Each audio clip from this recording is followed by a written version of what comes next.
അതിരുകളില്ലാതെ പരന്നുകിടന്ന നെൽപ്പാടങ്ങളിൽ പകലന്തിയോളം പണിയെടുക്കുന്ന പറയരും പുലയരും ചോവരും ചേറിലും ചളിയിലും പുതഞ്ഞ് കുടിലെത്തുമ്പോഴേക്കും സൂര്യൻ താഴ്ന്നു കാണും.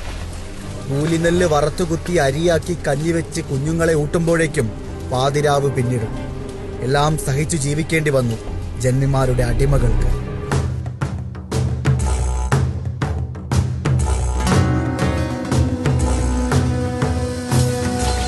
കൂലി ചോദിച്ചാൽ ആണിനെ മരത്തിൽ കെട്ടിത്തല്ലും, പെണ്ണിനെ ബലാത്സംഗം ചെയ്യും. പട്ടിണി കിടന്നും രോഗം വന്നും കുടിയാന്മാരുടെ കുടിലുകളിൽ കുഞ്ഞുങ്ങൾ മരിച്ചു വീണ ആ കാലത്താണ് 1923 പുന്നപ്രയിലെ വെന്തലത്തറ വീട്ടിൽ ശങ്കരന്റെയും അക്കമ്മയുടെയും മകനായി വേലിക്കകത്ത് ശങ്കരൻ അച്യുതാനന്ദൻ ജനിക്കുന്നത്.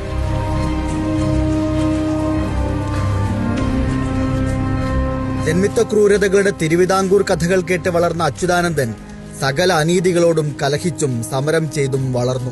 അടിയാളരുടെ ചോരയും വിയർപ്പുമുറ്റി കുതിർന്ന പാടശേഖരങ്ങളിൽ വൈകാതെ കമ്മ്യൂണിസ്റ്റ് സമരങ്ങളുടെ തീക്കാറ്റ് വീശി. പാടവരമ്പുകളിൽ ചെങ്കൊടിക്കമ്പുകൾ ആഴ്ന്നിറങ്ങി. ആ സമരങ്ങൾക്കൊപ്പം വളർന്ന VS അച്യുതാനന്ദൻ കേരളത്തിലെ കമ്മ്യൂണിസ്റ്റ് പാർട്ടിയുടെ ഏറ്റവും വലിയ നേതാവായി.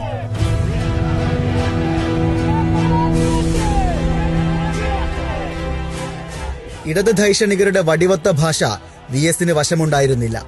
അയാളെന്നും തൊഴിലാളികളുടെ വിയർപ്പിന്റെ ഭാഷയിൽ സംസാരിച്ചു.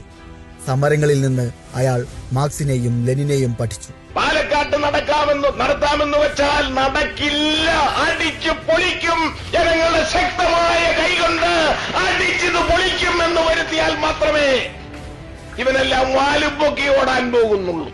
അരികുകളിലേക്ക് തള്ളപ്പെട്ട മനുഷ്യരുടെ അതിജീവനത്തിനായി ഏതെല്ലാം നാട്ടിൽ മുറവിളികൾ ഉയർന്നോ അവിടേക്കെല്ലാം VS ഓടിയെത്തി.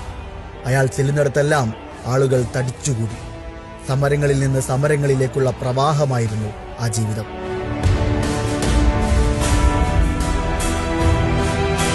മുഖ്യധാര രാഷ്ട്രീയത്തിന്റെ വീക്ഷണകോണുകൾക്ക് പുറത്തെ സകല ജീവിത പ്രശ്നങ്ങളിലും VSന്റെ രാഷ്ട്രീയ ശബ്ദം മുഴങ്ങി.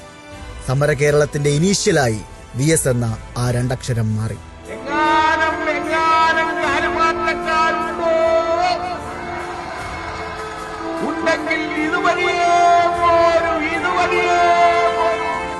നീട്ടിയും കുറുക്കിയുമുള്ള VSന്റെ ചാട്ടുളി പ്രസംഗങ്ങൾ എതിരാളികളെ നിലംപരിശാക്കി.